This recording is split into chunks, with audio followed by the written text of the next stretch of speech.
Hello everyone, you're welcome back. We have another question to solve today, and the question we are solving today is right here. We are given solve x cubed plus x squared is equal to 12. That means we are actually looking for the value of x. How can we get the value of x? For us to get the value of x, the first thing we need to do is to move this 12 to this side. That means we are going to have x cubed plus x squared minus 12 is now equal to 0. Where do we go from here? Of course, solving a polynomial equation means that we are going to use, there are many methods of solving polynomial equation, but we are going to use a particular method, a very simple and short method. Now let's see, the method we are going to use is that if you check here, we have minus 12. Minus 12 can be simplified in terms of two terms. If you check here, we have x cubed. Automatically, we can use for a perfect cube. Then here, we have x squared. We can also look for a perfect square. That means we are going to look for two numbers that will be added together to give us this minus 12. And the two numbers that we are talking about, one must be a perfect square and the other must be a perfect cube. And for us to really think about it, we can actually use minus 8 minus 4. This is a perfect cube and this is a perfect square. That means I'm going to replace this 12 here with this. That means I will now have x cubed plus x squared minus 8 minus 4 is equal to 0. So from here, I can now pair them, the cube together and the square together. So by doing so, we are going to have x cubed minus 8 plus x squared minus 4 is equal to 0. Then we can now simplify this 8 in terms of its factor, which is 2. We also simplify this 4 in terms of its factor 2, which is 2. That means our 8 now will now become x3 minus 2 raised to power 3. Then x squared minus 4 is 2 raised to power 2 is now equal to 0. Now, let's try and get some things right. I have a number x cubed minus x minus 2 cubed. It means if I should simplify this one further, looking at this, we observe that x minus 2 should actually be a factor of this. That means I'm going to have x minus 2 into, here how we have x squared plus 2x, and I will also have plus 4. If I simplify this further, I am actually going to get this. Then if you simplify this is difference of 2 squared. If you simplify this, then you are going to have x minus 2 into x plus 2. Now I am going to replace this x cubed minus 2 cubed. I will replace it with this. I will also replace this x squared minus 2 squared with this 2. If I should do that, I will have x minus 2 into x squared plus 2x plus 4. That is the first one. Then we have plus x minus 2 into x plus 2. Everything is now equal to 0. Looking at these two terms here, you will observe that x minus 2 is common to them. So we can actually make that. We can take it out. So if we move it out, we will have x minus 2. Then we are going to be left with x squared plus 2x plus 4.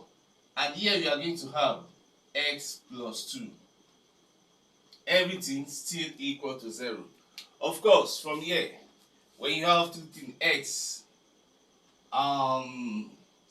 into x minus 1 is equal to 0, it means x will be equal to 0 or x minus 1 is equal to 0. So here I will have x minus 2 is equal to 0. So my x now will now be equal to 2. Of course, since the highest power of x here is 3, that means we are going to have 3 answers. And out of these 3 answers, we have gotten 1. So we need 2 more to go. So here I have this. I can simplify this further. If I simplify it now, I can now equate everything to 0. So I have plus 2x plus x will give us 3x. Plus 4 plus 2 will give us 6. So everything is now equal to 0. Looking at this equation, you can see that what we have here is a quadratic equation.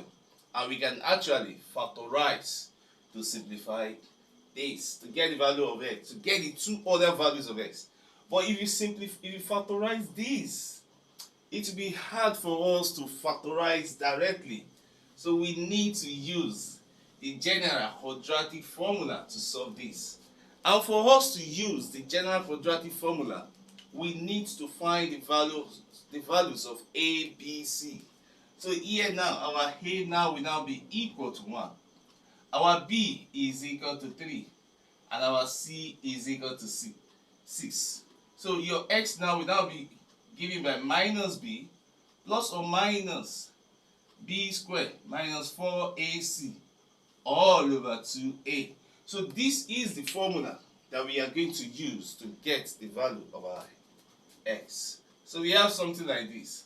That means here now I am going to have my x now will now be equal to b is 3. That means I am going to have b is 3 here.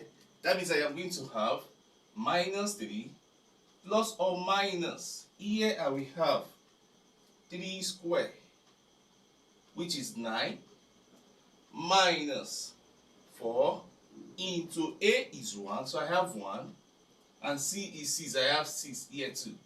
Everything all over 2 into 1.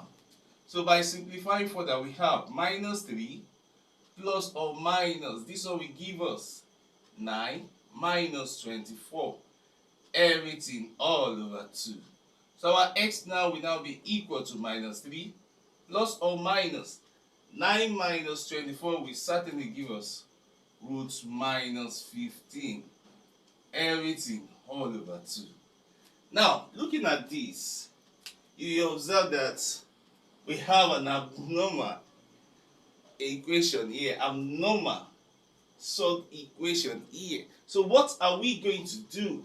We need to consider, of course we can simplify that one. It's equal to minus 3 plus or minus, this one can be equal, as in minus root 15 can be equal to root 15 times root minus 1. And of course, minus the square root of minus 1 is always equal to I. That's the root of a complex term.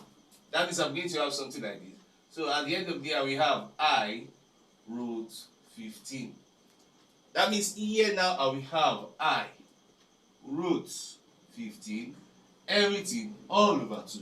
So from here now, I can now get the values of the other two terms, because it will be very difficult for us to actually simplify this. So we can now make use of this plus and minus at the center. So the other two terms now will now be equal. The other two factors now will now be minus 3 plus or minus root 15. I have my I here all over 2. Minus will not be here. We are going to take the sign one after the other. This one will be plus, while the other one now will now be minus 3 minus root 15 I all over 2. That means the three terms now, this is the first factor of this particular question, the first value of x, while this one here is the second value of x, and this is the third values of x. We are going to stop here for now. I will continue from here next time. Thank you for watching. God bless you.